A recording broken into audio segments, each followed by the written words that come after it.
Bonjour, mes amis, je suis le Logic Canadien. And this is a different video, but one that'll probably be out once a year. It is the NFL debrief. The regular season. Hello. What the fuck did you say to me? I said hello. Oh, hello. Yeah, and she's back again. She's helping me out this week because I have too much on my goddamn mind. But yeah, this is the debrief where we look at all the teams that were eliminated from the postseason and we talk about why they didn't make it. Because, yeah. So we'll start off the AFC East. We'll work our way down to the NFC West. And starting off, the Miami Dolphins, 9-8. Like I look at, I'm like, yeah, 1-7. That is not the way to fucking start. That is not the way to fucking start the season at all, including the loss of Jacksonville at the start of the season, and by the time they tried to turn around, it was too late. Again, I said this. Right. Oh wait, Matt Griswick is the first Bruins defenseman with 5 points since Ray Bork on January 2nd, 1994. Interesting. Anyway, what is it? The thing is with the Dolphins, it never felt like like Flores knew exactly how to like corral everything together. Yeah. Especially with Tua. It felt I mean, having Devontae Parker out long term and like that really didn't do any wonders. Plus, Tua was injured for a part of the season too. But so basically, the question going into the offseason for the Dolphins is, what do they need? Like quarterbacking, I think they're fine for now because Tua. Well, like, but then again, they need what they need is to decide what they want to do at quarterback. Yeah. Do they want to keep Tua? Do they want to trade him to Houston and for Deshaun Watson? I don't know. I honestly say not do that because, well, the obvious, because Tua is only his second season, like coming out of his second season, and he still has to grow.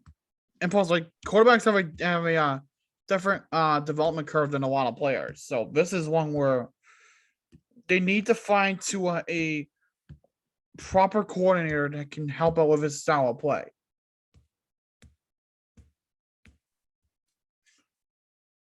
But the next one, obviously, the Jets. We all know why they didn't make the playoffs. 4-13. The team struggled fucking mightily all year. Like, there's really no legitimate receiver on that fucking team for anything. No, I mean Denzel Mims, if he's worked properly, can fit that bill. Barrios too. That could be another one, but like, it's like also their offensive line, their offensive play skills. Like it's been horrible. The whole team's been a fucking mess. And when we thought Robert Saleh would help the Jets turn shit around, that was not the case. It's been one season, dude. Let's give but like him in his first season, it's not looking good. Like if it's the same shit next season, then the Jets are gonna look at that and they're gonna think, was this really the right hire? Was this really the right move? To which the answer is yes. Yes, it was. Fair enough. So let's go to the Cleveland Browns next. The Browns, they had a lot of injury issues. Yep. I mean, 8-9, they were close to 500 at least. But in saying that, like, they had a lot of issues that they mainly injury. Well, unless you don't go by the name of Odell Beckham Sr. Yeah, the thing is I mean, Odell's dad wasn't wrong. There are definitely flaws with Baker's game. But I yeah, think but you also gotta think about like who's the coordinator here? who's the offensive coordinator? I think it's Alex Van Pelt. I think they need a better coordinator. They might need a better coordinator than Alex Van Pelt. I can see them. I can see them getting You know what would be someone. fucking you know what would be fucking hilarious? If Hugh Jackson was their offensive coordinator. That would be fucking painful. Yeah. Ravens, we all know why they didn't make the playoffs at 8-9. That team could not have had a worse season for injuries than any other team in the league, bar fucking none. Oh my god! Like, look at You can't they shit lost. out What's it called? unfortunately. Let's I forgot. Pretty much their whole running back core was taken out due to fucking season-ending injuries. A good portion of their top cornerbacks were taken out, while Mark Jackson was out for the final stretch of the season. Like at that point, what the fuck do you do with your team? I mean, granted, you're gonna get a lot of those players back next season, but the thing is too, like, how are you gonna stop them from getting injured again? And plus, like, when Mac Judon left, that really didn't do the Ravens a favor. It really didn't. Yeah, I mean, Odafe Owe is a great edge rusher, but I just don't. I think he's great. He's not Matt Judon. No, he's not. Thank God the Patriots got him. But Yeah. that's besides the point, though. Like the Ravens, they need to get their shit together and fast. Because like Lamar was out for the final stretch of the season. A good portion of their starting core, was taken out due to injury. Like hopefully they're gonna be better next season. Granted, they could stay healthy, but that's something you got to pray on at that point. Yep. Next team, the Colts, 9-8. They had a promising chance at the playoffs. Just way too inconsistent. They kept losing in absolute gimme games. Yeah, and they lost the game that they needed to win against Jacksonville, proving that like when it comes to those types of situations, the Colts aren't ready yet. Specifically with that thing, like they're not ready yet. And also Carson Wentz too. My question here is: did the Colts go for a QB in the draft? I don't know. Which we gotta do the draft thing again, but like that we'll figure that out. But like I gotta not fall asleep in the middle of it. Good. Yeah, but fucking seriously, the Colts. I think the Colts gotta go for a QB at some point, because like if Wentz continues to suffer, then what the fuck do the Colts do? Because he looked like shit this season.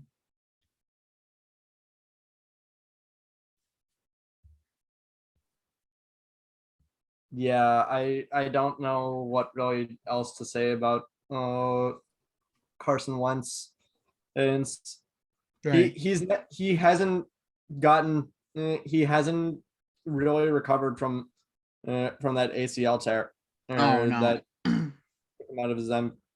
out of his MVP like season. Right. And now moving on, the Texans 4-13. They had really nothing to work with. And what I mean is Deshaun was busy with the allegations. Davis Mills looked like dog piss. Tyrell Taylor kept getting injured to fuck.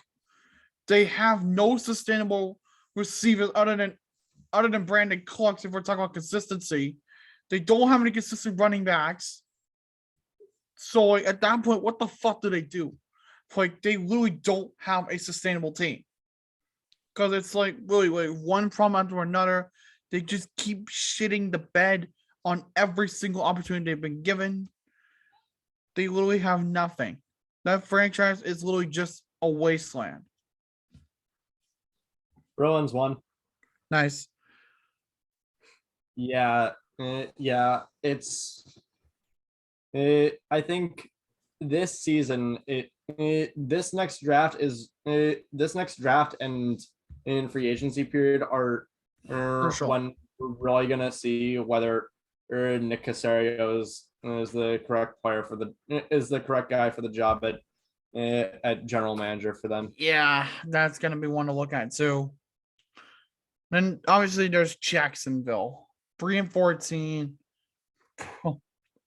Urban Meyer and That was a joke of a hire, and I correctly predicted 13 games in he'd be fired. I don't know how the hell I predicted that, but I did. he officially retired with a worse head coaching record than Bobby Petrino. So Yep. congrats, Mr. Petrino. You did not. You no longer have the title of the worst NFL head coach. Which, by the way, he would have had a much better record if he did not get hired to the Falcons during the year that Mike Vick got in trouble for the thing. You know, the thing. Yeah, I know the thing. So, but basically, the decision to keep Trent Baalke as a GM, that's gonna come back to bite them right in the ass. yep. Hell, this is a team where the owners, the kinds, give more of a shit about AEW, All Elite Wrestling, than they do their own goddamn football team. Yep. Seriously, like, look at, they give more of a shit about All Elite Wrestling and the performers there than they do about their football players and a non-scripted professional football league. That's how? Just, I don't even. I know that's sad. Moving on, the Chargers 9-8. Really, just there's just one answer as to why the Chargers didn't make it. Brandon Staley. No, and I say this because of what happened against the Raiders. If they, it was a combination of just strange play calling. Yeah, that too. But Justin Herbert, like, you could definitely say Herbert improved from last season. I mean, yeah, but also, it's what is it? Also, just the defense was inconsistent. Yeah, that I think really kind of fucked things up there. Was just defensive inconsistency. right. And then moving on to Denver. This is easy. 7-10. Messy organization. The organization of everything, the players, the management, the play calling, it was a mess. Unorganized, nothing unilateral, just completely fell apart. When, like, at one point at the beginning of the season, they looked good. Ever since that turn, they just fell apart. They were entirely a paper tiger. Yeah, that's very fair to say. Moving on, Washington football team 7-10. I mean, I don't know. I don't know how to feel about this. Here's a hot take: if Ryan Fitzpatrick was healthy, they would be in the playoffs. I agree with that. But that's the thing, though. Like, Taylor Heineke, he needs to prove he's a legitimate quarterback. He's a Trio is right in saying that he's a competent backup, but I don't. Right, he's not like a Nick Foles. Like, he can actually play Heineke can last a full 60. But, like, it's just not sustainable to make him a full-time starter. Right. right. I would trust him with like a 4 or 5 games throughout the season. I wouldn't Yeah. trust him through a full 17. Yeah. And the Giants, 4-13. Gentlemen looked like shit. Joe Judge looked like shit. Kenny Galladay's signing did not pan out because he didn't score a single touchdown this season. He also was hurt for a good chunk of the season. Yeah. Kadarius Toney, who was a first-round draft pick, by the way, also didn't score a touchdown all season. I mean, we say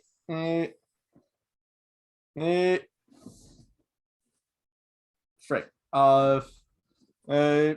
Joe Judge is just an over aggressive asshole that should not be a head coach. In the wise words of Tree, he's about a wife beater and whatever else away from being a 6th grade gym teacher at a New England prep school. Hey, that wasn't Joe Judge. He said that about. That was Ben McAdoo. Oh, that too. Well, moving on. Minnesota Vikings 8-9.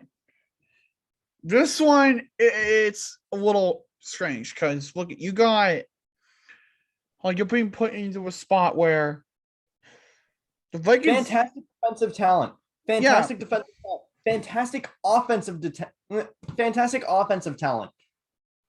What the hell is that? Defensive play calling?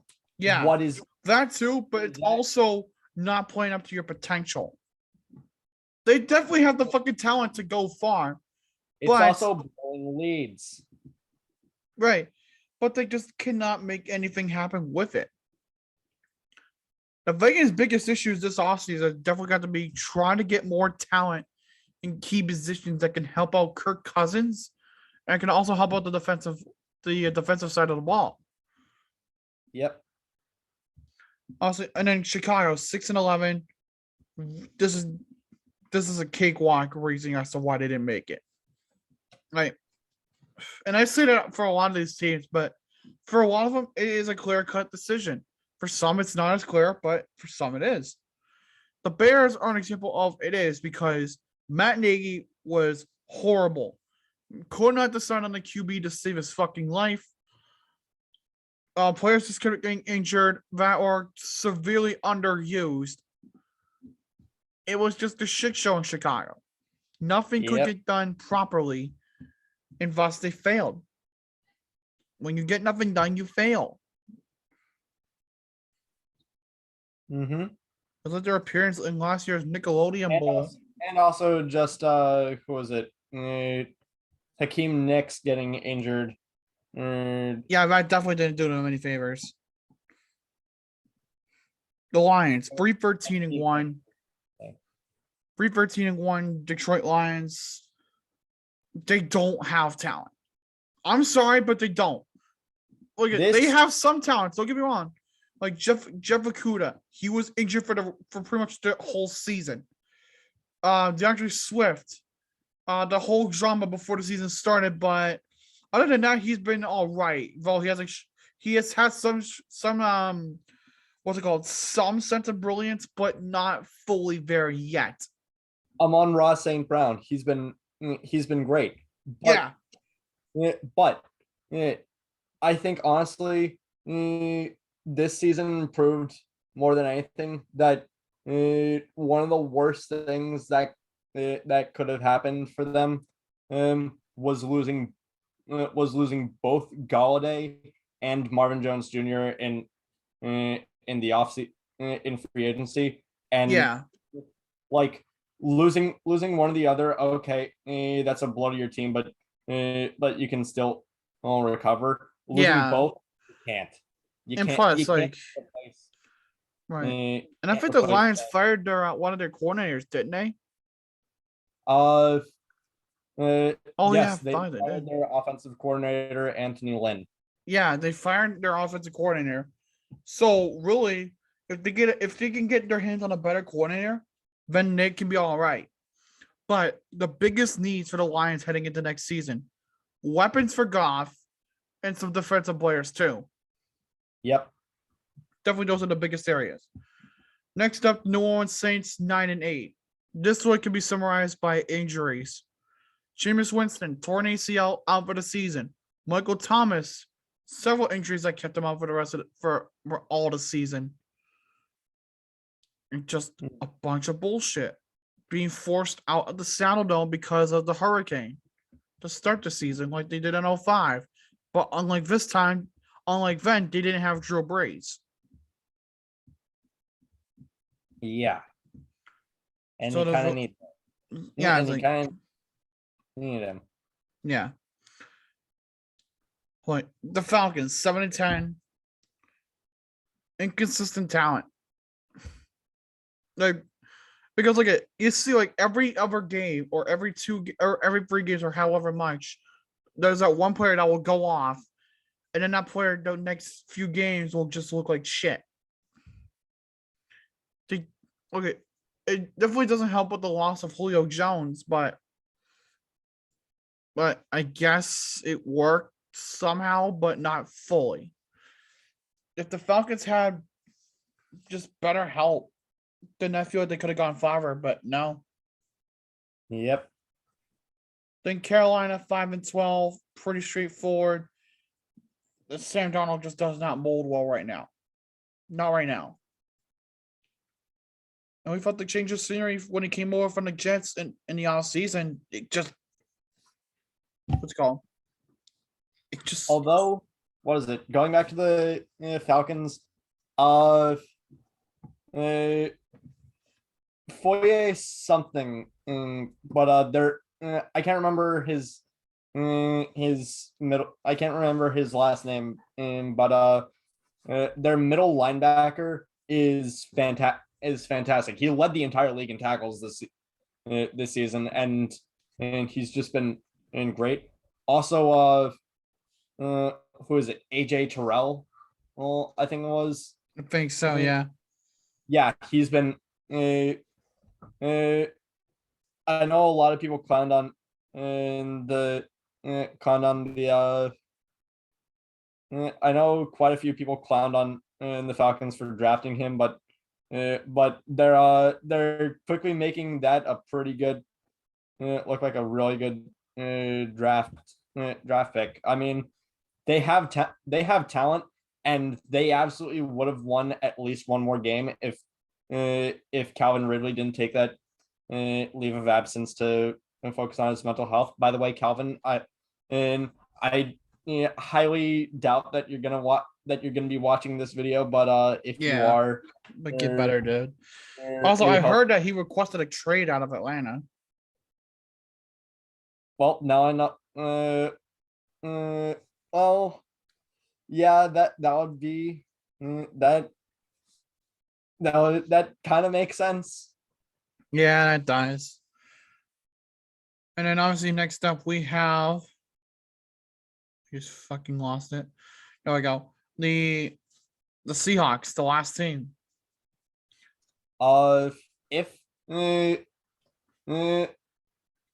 If Russ didn't get injured, they win. They win at least a few more games. But also this season just proved that the Jamal Adams trade and subsequent extension is quite possibly an even worse trade than DeAndre Hopkins. Right. And what the thing now is, do the Seahawks retain Russ? I mean, he still has like 1 or 2 more years left on that contract of his, but the big question is, do they trade Russ? Right. And I think it should also, and I think it should more be a question of what will they do with Pete Carroll? Yeah. I personally think the answer should be fire that man. Yeah.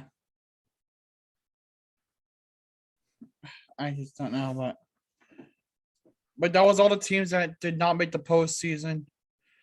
And coming Thursday, obviously the wild card predictions, which could also entail our postseason predictions as a whole. But we'll figure that one out in due time. But anyways, thank you guys for tuning in. We guys did enjoy. If you did, leave a like, comment down below if you guys want to see anything next. And that's all right.